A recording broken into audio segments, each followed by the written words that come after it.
खुशामदी दोस्तों, आप देख रहे हैं रॉयल मूवी एक्सप्लेन। मूवी की स्टार्टिंग में हमें दिखाया जाता है रिची और हैरी नामी कपल को, जो लॉक क्लाइंबिंग कर रहे होते हैं। और जैसे ही रिची ऊपर पहुंचता है, उसे गंदे नाले से भरी एक नदी दिखाई देती है और अपनी जीत की खुशी मनाते हुए जल्दी से हैरी को ऊपर आने का इशारा करता है। अब हम हैरी को देखते हैं, जिसका पाँव ऊपर चढ़ने के दौरान फिसल जाता है और वो हवा में लटक जाती है, लेकिन वो खुद को संभालते हुए दोबारा ऊपर चढ़ने की कोशिश करती है। जहां इस बार वो रिची को पुकारती है और रिची को सामने ना देखकर वो परेशान हो जाती है कि अचानक अपने चेहरे पर कुछ खून के कतरे गिरते देखकर वो परेशान हो जाती है। अब इसकी नज़र रिची पर जाती है, जिसे कोई उठाकर नीचे फेंक देता है। अब इससे पहले वो कुछ समझ पाती कि कोई उसे जोरों से ऊपर खींचना शुरू कर देता है, लेकिन वो जल्दी से अपनी रस्सी काटते हुए खुद को संभालती है, पर वो संभल नहीं पाती और नीचे गिर जाती है। वहां उसकी नज़र रिची की लाश पर पड़ जाती है, जिसे देखकर वो रो पड़ती है। अब उसी दौरान उसे पहाड़ी पर से कुछ अजीबोगरीब आवाजें सुनाई देती हैं, जिसे सुनकर वो अपनी जान बचाने के लिए अपनी गाड़ी की तरफ भागती है। तभी अचानक उसका पाँव एक नुकीली तार में फंस जाता है और वो गिर जाती है, और फिर वो कातिल उसे अपने साथ ले जाता है। अब हमारी नज़र इस इलाके में हो रही वारदातों की तरफ जाती है, जहां न्यूज़ में इस इलाके में एक के बाद एक गाड़ी गायब होने की बात होती है। यहाँ तक कि लोग इस इलाके में किसी असेफ का देखने तक का दावा करते हैं। अब हम इस इलाके से एक और गाड़ी को गुजरता हुआ देखते हैं, जहां हम कैरिस को देखते हैं, जो अपने इंटरव्यू के लिए किसी दूसरे शहर जा रहा होता है। अब सफ़र के दौरान वो किसी ट्रैफिक जाम में फंस जाता है, जहां वो खुद को लेट होता देख अपने सामने वाले ट्रक ड्राइवर के पास जाता है, जहां वो ट्रक ड्राइवर से इतना लंबा जाम होने की वजह पूछता है।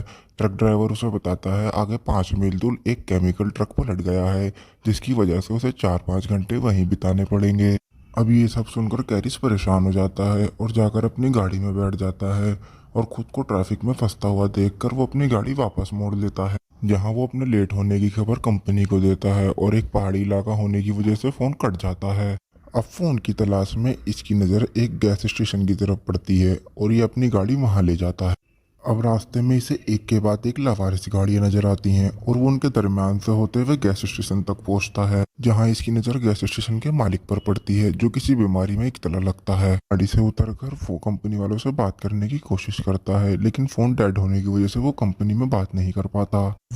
अब वो गैस स्टेशन के मालिक से शहर पहुंचने का दूसरा रास्ता मालूम करता है, लेकिन वो उसकी बातों को इग्नोर कर देता है। हाँ, उसकी नज़र एक वहां लगे नक्शे पर जाती है, जिसे वहां एक शहर पहुंचने के लिए कच्चा रास्ता दिखाई देता है। वो गैस स्टेशन के मालिक से उस रास्ते के बारे में पूछता है, जहाँ गैस स्टेशन का मालिक भी उसे उस रास्ते से जाने की राय दे देता है। अब वो गाड़ी लेकर वहां से रवाना हो जाता है, जहाँ वो घने जंगलों से होता हुआ एक अंडरपास तक पहुंचता है, और वहां उसे एक शॉर्टकट रास्ते का बोर्ड दिखाई देता है। जहाँ वो ये सब देखकर एक सोच में पड़ जाता है, और वो अपनी गाड़ी इस कच्चे रास्ते की तरफ ले जाता है, जहाँ इसकी नज़र एक मरे हुए हिरन की तरफ जाती है, जिसे देखने के चक्कर में इसकी गाड़ी सामने वाली गाड़ी से टकरा जाती है, जिससे एक भयानक एक्सीडेंट होता है। लेकिन कैरिस इस हादसे में बच जाता है। जहां शोर सुनकर गाड़ी के मालिक आते हैं और एरिस से उसका हाल पूछते हैं, और एरिस खुद को संभालते हुए माफी मांगता है, और साथ ही इनसे बीच रास्ते में गाड़ी खड़ी करने की वजह भी पूछता है। फ्रेंसिन उसे बताती है कि किसी ने रास्ते में कांटीली तार बिछाई हुई थी, और उसकी वजह से उसकी गाड़ी का टायर फट गया है। अब इनकी सहेली पिछले गैस स्टेशन पर जाकर वहां कॉल करने का कहती है, लेकिन कैरिस इन्हें मना करता है। अब सभी अकेला चलने का फैसला करते हैं, लेकिन इवान और फैंसी गाड़ियों की देखभाल के लिए वहीं रुक जाते हैं। में इनकी नज़र एक मरे हुए नेवले पर जाती है, जिसे देखकर ये लगता है कि उसे किसी ने बीच में से फाड़कर फेंक दिया हो। थोड़ी थोड़ी दूर चलकर इन्हें जलते हुए गाड़ियों के टायर दिखाई देते हैं, जिसे देखकर एरिस को खतरे का अंदेशा होता है। इसे देखकर वो सबको आगे बढ़ता रहने का कहता है। वहीं हम फ्रेंसी और एवान को देखते हैं, जिसे पास की झाड़ियों से कुछ हलचल की आवाज आ रही होती है, और वो उसे देखने जाता है। यहाँ फ्रेंसिन उसे ना पाकर परेशान हो जाती है और उसे ढूंढने निकल जाती है, और वहां उसे चलते चलते एवान की एक जूता दिखाई देता है, और थोड़ा आगे चलकर उसे एवान का एक कटा हुआ कान दिखाई देता है, जिसे देखकर वो रोने लग जाती है। तभी वो शख्स इसके ऊपर पीछे से हमला करता है और इसे मौत के घाट उतार देता है। वहीं हम बाकी लोगों को रोड के किनारे देखते हैं, और चारों ही मदद के लिए निकल पड़ते हैं। चलते इनकी नज़र एक घर की तरफ जाती है, और ये मदद मांगने के लिए वहीं चले जाते हैं। कैरिस ढेर सारी गाड़ियों को देखकर परेशान हो जाता है और मदद के लिए घर का दरवाजा खटखटाता है। जल्द ही इनको पता चलता है कि घर के अंदर कोई नहीं है, और ये फ़ोन की तलाश में घर में इधर उधर देखने लगते हैं। तभी इनकी नज़र खाने के टेबल पर जाती है, जिसे देखकर लगता है कि बरसों से घर की सफाई नहीं हुई। वहीं दूसरी तरफ इनकी नज़र चश्मे और गाड़ियों की चाबी पर जाती है। जैसे ही वो फ्रिज को खोलता है उसके होश उड़ जाते हैं। हम फ्रिज में बहुत सारे इंसानों के टुकड़ों पर देखते हैं। जैसी को ही वही कंटीली तार दिखाई देती है जिसने इसकी गाड़ी के टायर को फाड़ा था। ये चारों वहां से भागने लगते हैं। तभी कैरिस की नज़र खिड़की से बाहर जाती है। हाँ, इन्हें एक गाड़ी इनकी गाड़ियों के साथ आती हुई नजर आती है। अब चारों इसे देखकर खौफजदा हो जाते हैं। अब चारों घर के दूसरे दरवाजे की तरफ भागते हैं, पर वो दरवाजा भी बंद होता है। हम इस कातिल को अंदर आता हुआ देखते हैं और ये कातिल फ्रांसिस की लाश को जमीन पर फेंकता है। अब हमारी नजर कैरिस पर जाती है जो इसे देखकर बहुत ज्यादा डर जाता है। वहीं हम पहली बार इन आदमखोरों को देखते हैं जो फ्रांसिस की लाश को उठाकर टेबल पर रखते हैं और अपने तेजधार नोकीले हथियारों से उसे काटना शुरू कर देते हैं। जैसे ही कार्ली इस खौफनाक मंजर को देख के चिल्लाने लगती है, वहीं स्कॉट इसके मुंह पर हाथ रख देता है। जहाँ ये आदमखोर लाश को खाकर गहरी नींद में सो जाते हैं, वहीं सब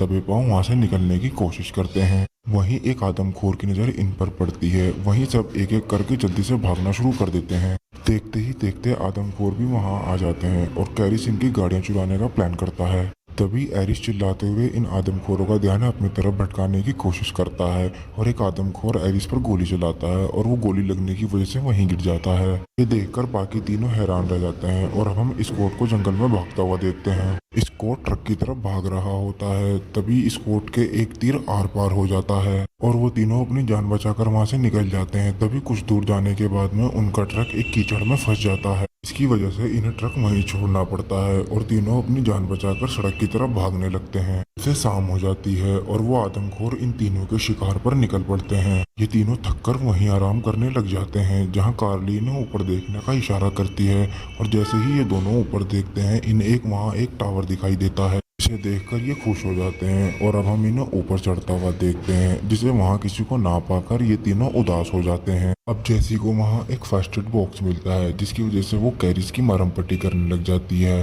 कार्ली को एक रेडियो मिलता है। कार्ली रेडियो ऑन करती है और मदद मांगती है लेकिन कोई आंसर नहीं आता। वहीं कैरिस नीचे देखता है तो कैरिस की नज़र इन तीनों आदमखोरों पर पड़ती है। वहीं तीनों आदमखोर ऊपर चढ़ना शुरू कर देते हैं जिसे देखकर कैरिस वहां रखे सामान को टावर के एंट्री गेट पर रखना शुरू कर देता है। वहीं कार्ली रेडियो पर अपनी लोकेशन बताना शुरू कर देती है। तभी वो आदमखोर रेडियो की वायर को तोड़ डालते हैं और टावर को आग लगा देते हैं। खुद को जलता देखकर कार्ली अपनी जान बचाने के लिए वहां रखे सामान से टावर की एक विंडो को तोड़ डालती है। वहीं एरिस की नज़र वहां खड़े पेड़ों पर जाती है। ये तीनों अपनी जान बचाने के लिए पेड़ों पर कूद जाते हैं और वहां खड़े तीनों आदमखोर इनको देख लेते हैं और इनका कत्ल करने के लिए पेड़ों पर चढ़ना शुरू कर देते हैं। वहीं ये तीनों अपनी जान बचाने के लिए एक पेड़ से दूसरे पेड़ पर जाते हुए दिखाई देते हैं। वहीं एक आदमखोर कार्ली के बहुत नजदीक पहुंच जाता है। मौका पाकर अपनी कुल्हाड़ी से इसके चेहरे पर वार करता है और इसके चेहरे के 2 टुकड़े कर डालता है। कैरिस खुद को संभालते हुए उठता है और तभी से अपने पीछे एक गाड़ी का शोर सुनाई देता है और वो गाड़ी पुलिस वाले की थी। वो जैसे ही इस भागते हुए इस गाड़ी को रोकता है और पुलिस वाला इसी मदद के लिए उतरता है, तभी एक तीर पुलिस वाले की आंख के आर पार हो जाता है। तभी हम एक आदमखोर को देखते हैं जो कैरिस को मारने आता है और कैरिस अपनी जान बचाने के लिए गाड़ी के नीचे दुबक जाता है। आदमखोर जैसे ही गाड़ी के नीचे झुककर देखता है और गाड़ी के नीचे कुछ ना पाकर वो हैरान हो जाता है। अब हम इस घर को देखते हैं जहां इन आदमखोरों ने जैसी को बांधा हुआ था। अब जैसे ही वो वनाई आदमखोर जैसी को मारने लगता है, बाहर से कुछ शोर सुनाई देता है और जैसे ही वनाई दरवाजे की तरफ बढ़ता है तभी एरिस उसे गाड़ी से कुचल डालता है और जैसे ही उसको हैवान मारने जाता है तभी एक नुकीले धार से वो हैवान की पीठ पर वार करता है। एरिस जेसी को बचाने के लिए उसे खोलने लगता है। जैसे ही वो खोलने लगता है तभी एक आदमखोर एरिस पर पीछे से हमला कर देता है। जैसे ही वो एरिस को मारने लगता है, कैरी जब दूसरे पास में रखे तीर की मदद से उस आदमखोर को मार डालती है। जैसे ही वो घर से बाहर निकलते हैं उसे वहां रखे फ्यूल पंप पर उसकी निगाह जाती है और वो उसे निशाना बनाता है और उसको फाड़ डालता है। वीडियो अच्छी लगी हो तो चैनल को लाइक और सब्सक्राइब जरूर करें। शुक्रिया, मिलते हैं अगली वीडियो में।